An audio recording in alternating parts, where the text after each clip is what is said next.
바울과 실라가 데살로니가에서 복음을 전하는 것은 불과 3주간밖에 되지를 않습니다. 핍박자들로 인해서 3주간 만에 그곳을 떠날 수밖에 없었습니다. 그럼에도 불구하고 그 후에 들려온 소식에 의하면 그 데살로니가의 교회가 생겼는데 아주 건강한 교회로, 믿음이 좋은 교회로 성장하고 있다고 하는 그런 소식을 듣고 바울과 실라는 매우 기뻐했습니다. 비록 예수 믿은 지는 얼마 안 됐지만은 믿음이 너무너무 좋아서 소문이 날 정도로 그렇게 좋은 교회가 되었던 것입니다. 그러나 사실 우리가 생각해 보면 복음을 3주간밖에 듣지 않았고 또 예수 믿은 지도 얼마 되지도 않았는데 그들이 얼마나 성숙한 신자가 되었을까요?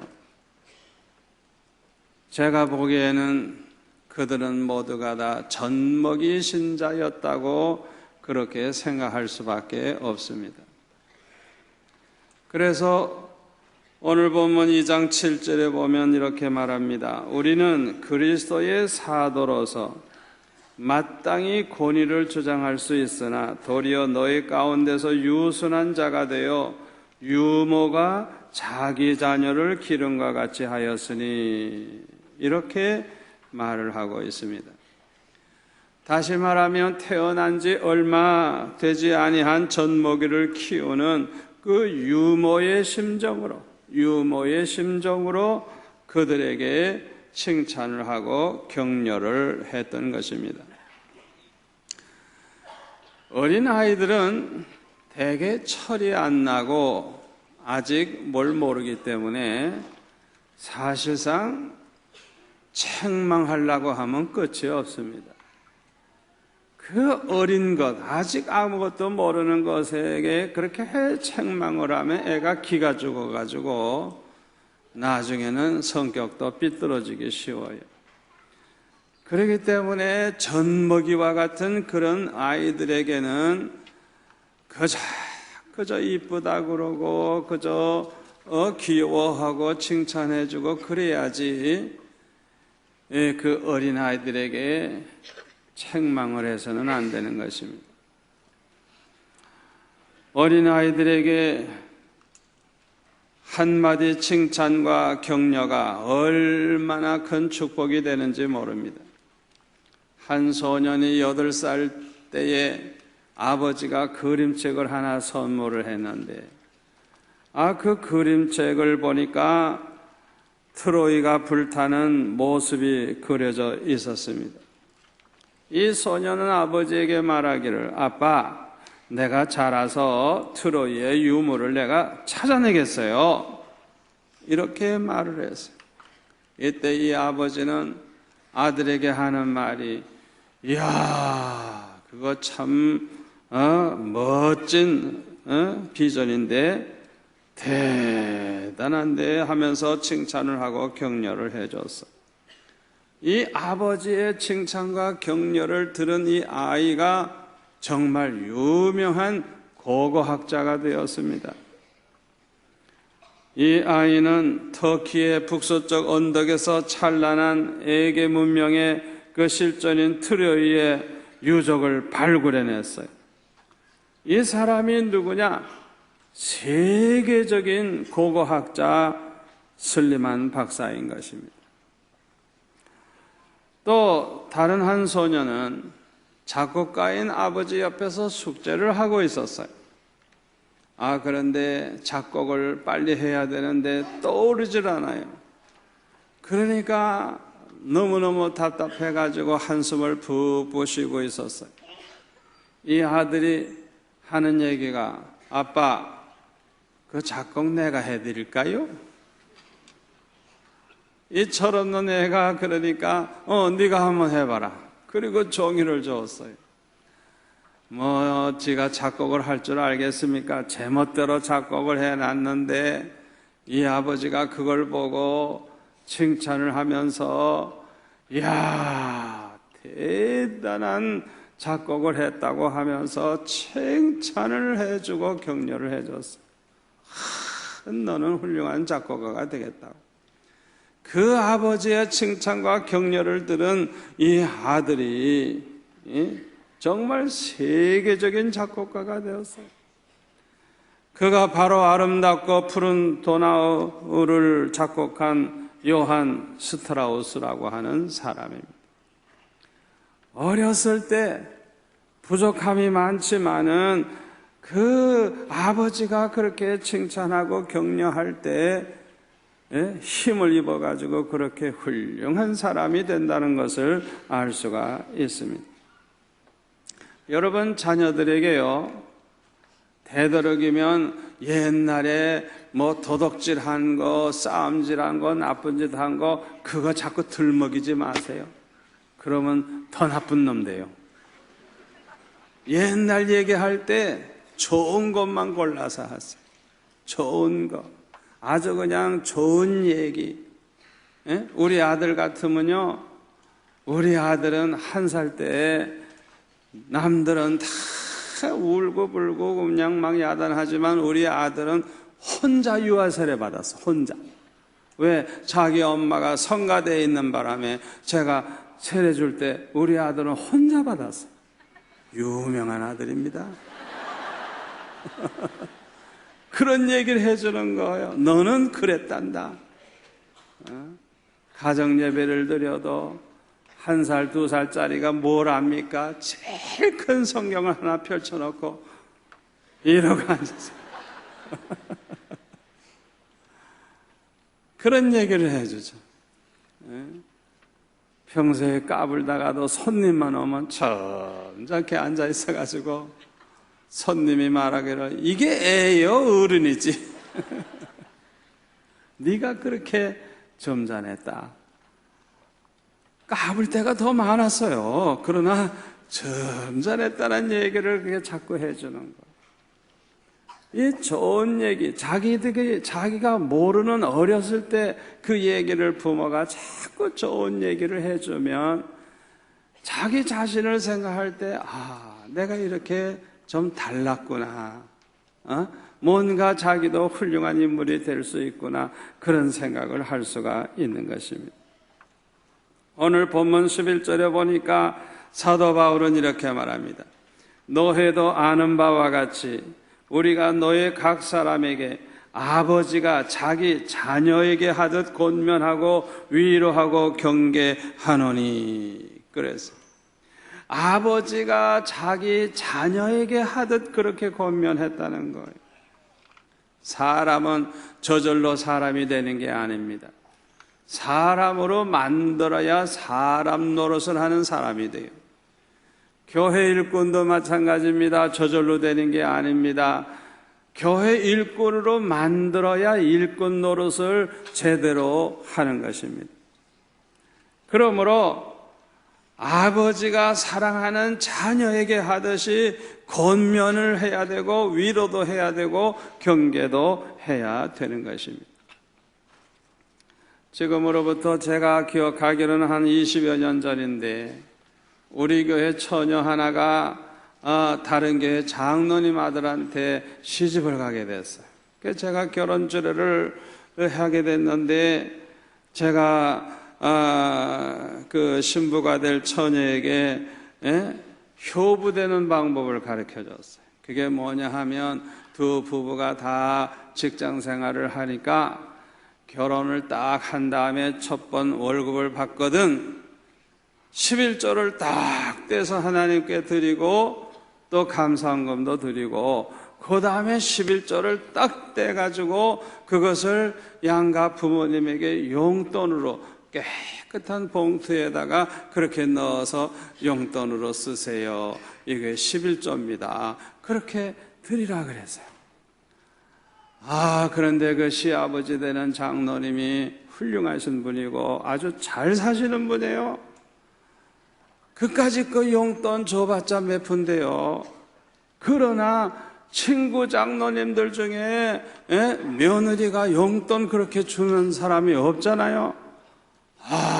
그런데 수영로교에 처녀 하나 며느리로 데려왔더니 정 목사님이 얼마나 교육을 잘 시켰는지 그렇게 용돈을 첫 달부터 그냥 봉투에 넣어서 딱 준다고. 그 정 목사 훌륭하다고. 그래가지고 제가 칭찬을 많이 들었어요. 효자 되는 방법, 효부 되는 방법, 그런 것도 가르쳐 줘야 되는 거예요. 그러면 부모가 기분이 좋아가지고 자식 자랑하고, 그냥 며느리 자랑하고, 얼마나 행복하고 좋습니까? 우리 집안에 좀 젊어서 일찍이 장로된 분이 있어요. 그래서 제가 1등 장로 되고 1등 장로 부인 되는 방법을 내가 가르쳐 줄 테니까 이제부터 내가 하는 얘기를 받아 써라. 그리고 이제 제가 한 몇 시간 얘기를 했어요. 생각나는 대로 그냥 얘기하는 거예요. 그래서 제가 이런 얘기를 해서요, 평소에 적어도 예배 시간은 30분 이상 먼저 교회 가라. 그래서 가서 딱 앉아서 기도하고 그 다음에 쭉 살펴서 예배 준비가 좀 허술한 게 없는가 다 살피고 그렇게 예배를 꼭 드려라.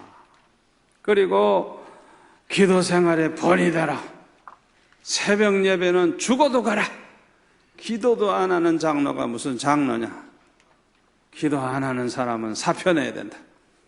꼭 새벽 예배에 나가라. 그 다음에 11조와 감사 예물을 꼭 하나님 앞에, 아주 성도들 앞에 본을 보이면서 정성을 다해라.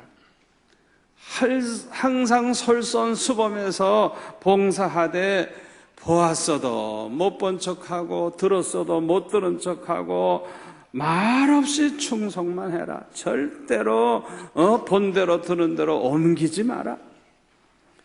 진리 문제가 아니라고 하면 언제나 내주장하지 말고 고집을 부리지 말고 목사님의 의견에 동의를 해라. 담임 목사님과 교회의 비전을 함께 공유하고 충성을 해라.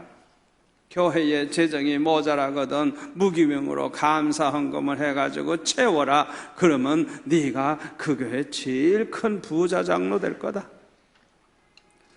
외부에서 손님이 왔을 때는 선교사님이 왔든지 목사님이나 장로님이 오셨든지 방문을 왔으면 절대로 그냥 보내지 말고 대접을 잘하고 꼭 봉투를 준비해서 꼭 드려라.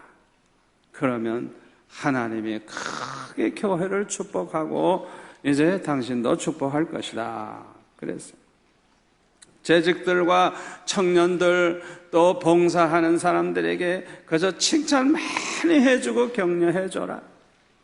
그리고 하나님 기뻐하시는 일이라면 언제나 앞장을 서라. 이런 식으로 그냥 생각나는 대로 그죠. 제가 한두 시간 얘기를 쭉 해줬어요.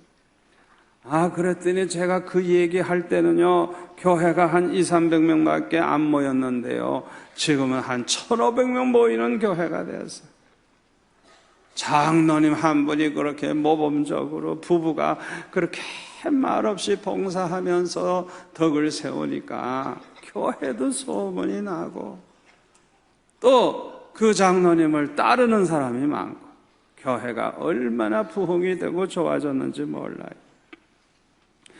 특히 데살로니가 교회의 성도들처럼 예수 믿은 지 얼마 안 된 사람들은요, 교회에 대해서 잘 모릅니다. 교회 생활을 어떻게 해야 되는지, 성도들과의 교제는 어떻게 해야 되는지, 교회 봉사는 어떻게 해야 되는지, 교역자 대접은 어떻게 해야 되는지 잘 몰라요. 그렇기 때문에 이런 것에 대해서 가르쳐 주어야 하는 것입니다. 특히 교회 안에 교역자에 대한 비난이 있을 경우에는 반드시 오해하는 사람들이 생기게 마련입니다. 이때에는 그 오해를 풀어주지 아니하면 그 다음부터는 설교가 귀에 안 들어와요. 은혜가 안 돼요. 잘못하면 그 목사 보기 싫어서 교회 떠나는 사람도 생겨요. 그런데 그렇게 되면 교회가 얼마나 큰 피해를 보게 됩니까? 바울과 실라는 데살로니가에 3주간밖에 있지 않았어요. 그러니까 데살로니가 교회의 성도들은 사실 바울과 실라에 대해서 아는 게 별로 없어요. 안다고 하는 거는 예수 믿으라고 전도하는 사람들이라는 거. 또 빌립보에서 왔는데 거기 감옥에 있다가 왔다는 거. 데살로니가에 왔다가도 핍박자들 때문에 3주 만에 떠났다는 거. 그거밖에는 아는 게 없어요.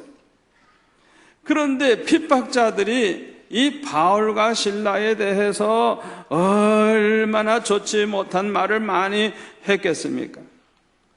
바울과 실라를 비난하는 건 말할 것도 없고 아마 이간시키는 말을 많이 했을 겁니다. 이런 경우에 믿음이 약한 신자들은 낙심되기가 쉬워요. 또 이간질하는 사람들의 말만 믿고 그들과 합세할 수도 있어요. 이렇게 되면 바울과 실라는 인격적으로 아예 믿을 수 없는 인간이고 그뿐만 아니라 그들이 전하는 복음까지도 믿을 수 없는 것으로 그렇게 생각하기가 쉽게 되는 거예요. 이게 얼마나 위험한 일입니까? 교역자의 인격은 매우 중요합니다.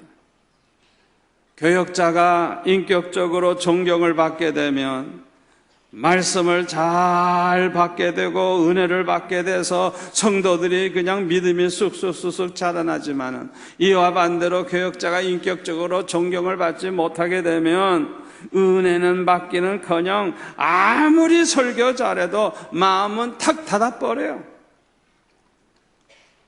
그렇기 때문에 사탄은 이 교회의 부흥을 막기 위해서 믿음이 약한 사람들을 낙심시키기 위해서 막 그냥 비난하는 사람들 동원하기도 하고 이간질하는 사람들을 막 동원하는 것입니다.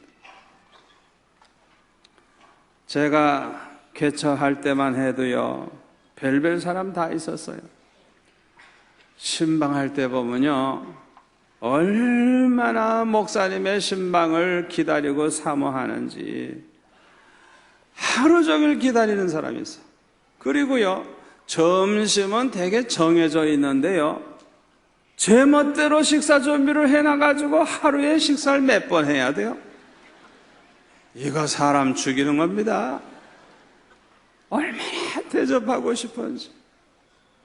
그런데 이와 반대의 사람이 있어요. 어떤 사람이 있느냐, 신방대원들 보고 하는 얘기가 저것들 밤낮 얻어먹으러만 다닌다고. 어쩌면 그렇게 다를 수가 있어요. 그리고 우리 교회는 건축을 몇 번이나 했습니까? 여러 번 했잖아요. 어떤 분은 파출부를 해가지고 그냥 돈이 없으니까 그렇게 돈을 모아가지고 1,000만 원씩이나 헌금한 그런 할머니가 있는데요. 어떤 분은 몇 배로 잘 사시는 분인데 헌금도 별로 안 하고 글쎄 그 파출부 해서 헌금한 분을 비난을 하는 거예요. 자기 분수도 모른다고. 방 한 칸도 없이 헌금만 저렇게 한다고 그렇게 비난을 해요. 믿음이 있는 사람과 믿음이 없는 사람은요 하늘과 땅의 차이가 있습니다. 어떤 집사가요 내 욕을 하고 돌아다녔어요. 내 욕을 하고 돌아다니는데 그 집사를 보니까 얼마나 미워 죽겠는지. 그 집사만 보면 화가 나는 거예요. 그냥 화가 나니까요 설교 준비가 안 돼. 화가 난 채로 설교했다가는 막 그냥 악담이 나올 것 같아요. 여러분 설교하다가 목사가 성질내고 악담을 해보세요. 듣는 건 다 듣잖아요. 그러면 누가 그런 교회에 나가겠어요? 교회는 완전히 지금 부흥되긴 틀린 거예요. 그러니까 그냥 그 집사만 보면 그냥 미운 마음이 생기니까 이 미운 마음을 그냥 없애달라고 하나님 앞에 얼마나 울면서 기도했는지 몰라요. 이 미운 마음이 없어져야지 미운 마음 가지고는 은혜로운 설교를 할 수가 없어요. 제가 하도 강단에서 울면서 기도했더니 그때 함께 동력했던 교역자들이 지금도 옛날 생각을 하고 목사님은 밤낮 강단에서 하고 울었다고 그렇게 흉을 봐요. 그러나 그때 흘린 눈물이 헛되지 않았어요. 그렇게 눈물 흘리며 기도할 때 하나님께서 저에게 은혜를 주셔서 그 집사님을 사랑할 마음을 주시는데요, 그냥 교회에서 만나면 집사님 이러고 막 끌어안고 싶어요. 그냥 막. 제 마음이 그렇게 변하더니 그 집사님도 변했어요. 그래가지고 돌아다니면서 목사는 정필도 목사밖에 없대. 아주 월급도 안 받고 선전해줘요. 그냥 얼마나 감사한지. 우리 교회는 참 감사하게도 그렇게 별별 사람이 다 있었지만은 은혜를 받아가지고 지금은 다 그냥 변하여 새 사람 된 것을 볼 때 얼마나 감사한지. 우리 수영로 교회가 이렇게 부흥된 비결이 여기에 있는 줄로 믿습니다. 그런데 이 데살로니가 성도들도 핍박자들로부터 바울과 실라에 대해서 좋지 못한 말을 많이 듣고 있었던 것 같습니다.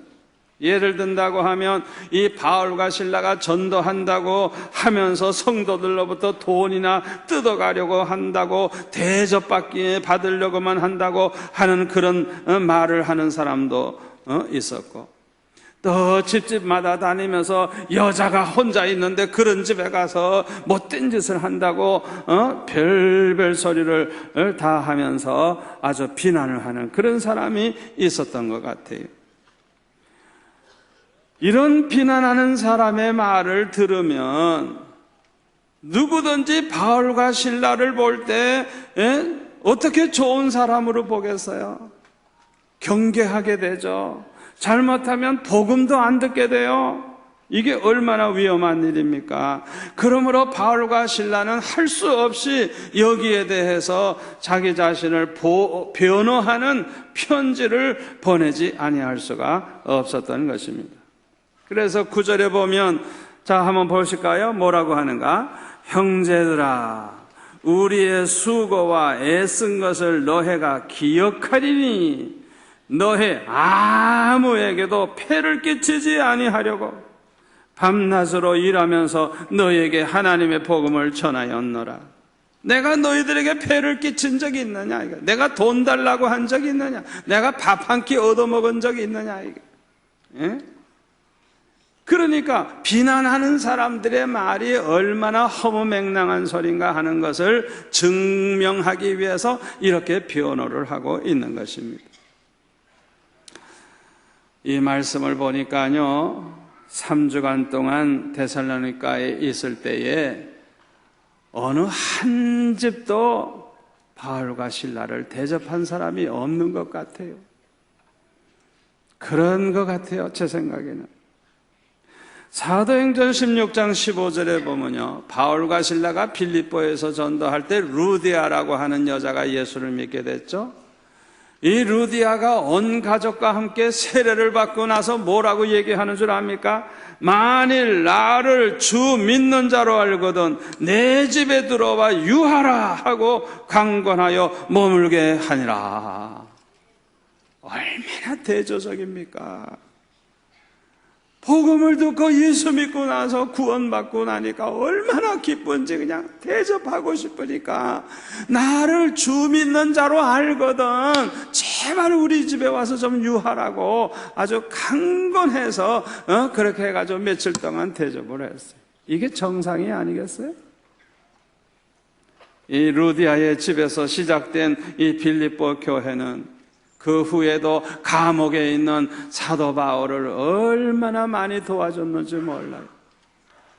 빌립보서 4장 15절에 보니까 빌립보 사람들아 너희도 알거니와 복음의 시초에 내가 마게도냐를 떠날 때에 주고 받는 내 일에 참여한 교회가 너희 외에 아무도 없었느니라. 사도 바울이 떠날 때 그 선교비로 얼마를 이렇게 해준 교회가 빌립보 교회 외에는 아무 교회도 없다는 것. 16절 데살로니가에 있을 때에도 너희가 한 번뿐 아니라 두 번이나 나의 쓸 것을 보내었도다. 데살로니가 교회 교인들은 한 사람 없어요. 빌립보 교회 성도들이 그렇게 두 번씩이나 바울의 쓸 것을 보내줬다는 것. 내가 선물을 구함이 아니요 오직 너에게 유익하도록 풍성한 열매를 구함이라. 내게는 모든 것이 있고 또 풍부한지라. 에바브로디도 편에 너희가 준 것을 받음으로 내가 풍족하니 이는 받으실 만한 향기로운 제물이요 하나님을 기쁘시게 한 것이라. 나의 하나님이 그리스도 예수 안에서 영광 가운데 그 풍성한 대로 너의 모든 쓸 것을 채우시리라. 아멘. 얼마나 아름다운 교회요. 빌립보 교회는 사도 바울의 형편을 너무너무 잘 이해하고 어려움을 알고 그렇게 챙겨줄 줄 알았어요. 고린도전서 9장 9절에 보면 모세의 율법에 곡식을 밟아 떠는 소에게 망을 씌우지 말라 기록하였으니 하나님께서 어찌 소들을 위하여 염려하심이냐 오로지 우리를 위하여 말씀하심이 아니냐. 과연 우리를 위하여 기록된 것이니 밭 가는 자는 소망을 가지고 갈며 곡식 떠는 자는 함께 얻을 소망을 가지고 떠는 것이라. 우리가 너에게 신령한 것을 뿌렸은즉 너희의 육적인 것을 거두기로 과하다 하겠느냐. 다른 이들도 너에게 이런 권리를 가졌거든 하물며 우리일까 보냐. 그러나 우리가 이 권리를 쓰지 아니하고 범사에 참는 것은 그리스도의 복음에 아무 장애가 없게 하려 함이로다. 성전의 일을 하는 이들은 성전에서 나눈 것을 먹으며 제단에서 섬기는 이들은 제단과 함께 나누는 것을 너희가 알지 못하느냐. 이와 같이 주께서도 복음 전하는 자들이 복음으로 말미암아 살리라 명하셨느니라. 그랬어요. 그러니까 복음을 전하는 주의 종들을 대접하는 건 당연한 것이고 주의 종들은 그렇게 육신의 모든 것을 보급받는 것이 당연하다는 거예요. 우리 예수님도 마태복음 10장 40절에 보니까 이렇게 말씀합니다. 너희를 영접하는 자는 나를 영접하는 것이요 나를 영접하는 자는 나를 보내신 이를 영접하는 것이니라. 제자들을 영접하고 대접하는 사람들은 예수님을 영접하고 대접하는 것과 똑같다는 거예요. 여러분들이 그걸 아셔야 됩니다. 주의 종에게 여러분들이 잘한다면 예수님에게 잘하고 있는 거예요. 주의 종에게 잘 못하고 있다고 하면 예수님에게 잘 못하고 있는 거예요. 그런데 데살로니가 성도들에게는 이런 말을 할 수가 없어서요. 왜요? 아직 젖먹이 신자들이기 때문에. 아직 밥은 먹을 수 없는 젖먹이 신자들이기 때문에 감당 못하는 사람들이기 때문에 이런 말은 전혀 할 수가 없었어요. 사도 바울의 편지를 보면요, 그 교회 성도들의 믿음의 수준에 따라서 젖을 먹이기도 하고 밥을 먹이기도 한 것을 볼 수가 있어요. 갈라디아서 6장 6절에 보면 가르침을 받는 자는 말씀을 가르치는 자와 모든 좋은 것을 함께 하라 그랬어요. 디모데전서 5장 17절에 보면 잘 다스리는 장로들은 배나 존경할 줄 알되 말씀과 가르침에 수고하는 이들에게는 더욱 그리할 것이니라. 여러분 수고하시는 장로님들을 배나 존경하시기를 바랍니다. 그런데 말씀을 전하는 이런 목회자들에 대해서는 장로님보다 더 존경하라는 것,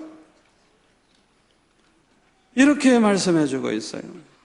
그러나 데살로니가 교회는 그 믿음의 수준이 젖먹이와 같고 또 이간질하는 사람도 있었기 때문에 그런 말은 하지 못하고, 오늘 본문 2장 9절에 보면 형제들아 우리의 수고와 애쓴 것을 너희가 기억하리니 너희 아무에게도 폐를 끼치지 아니하려고 밤낮으로 일하면서 너에게 하나님의 복음을 전하였노라고 이렇게 변호를 하고 있습니다. 그리고 10절에 보면은 우리가 너의 믿는 자들을 향하여 어떻게 거룩하고 옳고 흠없이 행하였는지에 대하여 너희가 증인이요 하나님도 그러하시도다. 우리가 3주간 동안 있을 때 얼마나 거룩하게 살았는지, 얼마나 깨끗하게, 얼마나 바르게, 얼마나 흠없이 행동했는지 너희가 알지 않느냐? 너희들이 증인이 아니냐? 이간질하고 비난하는 사람들의 말이 얼마나 허무맹랑한 소리냐? 그걸 깨닫게 하기 위해서 이렇게 변호를 하고 있는 것입니다. 그리고 11절 이하에 보면은 데살로니가 교회 성도들에 대한 바울의 그 심정을 이렇게 표현하고 있습니다. 너희도 아는 바와 같이 우리가 너희 각 사람에게 아버지가 자기 자녀에게 하듯 권면하고 위로하고 경계하노니 사랑하는 아들에게 너는 꼭 이렇게 해라 하면서 그렇게 권면하듯이 이제 권면합니다. 뭐라고 합니까? 이는 너희를 부르사 자기 나라와 영광에 이르게 하시는 하나님께 합당히 행하게 하려 함이라. 우리에게 하나님의 나라에 들어가게 해주시고 영광을 누리게 하시는 그 하나님께 합당하게 살아라. 사도 바울은 이렇게 권면을 합니다. 오늘 이 자리에 계신 저와 여러분은 모두가 다 젖먹이 신자가 아니라 장성한 성숙한 그런 성도들이 되셔서 교회 생활을 잘 하시기를 축원합니다. 기도하겠습니다. 아버지 하나님 감사합니다. 오늘 주신 말씀이 우리 마음에 잘 박힌 못과 같이 새겨지게 하여 주셔서 교회 생활을 하는 가운데 어떤 일이 일어나도 덕을 세우며 성숙한 자의 모습으로 하나님 앞에 영광 돌리게 도와 주옵소서. 예수님의 이름으로 기도하옵나이다. 아멘.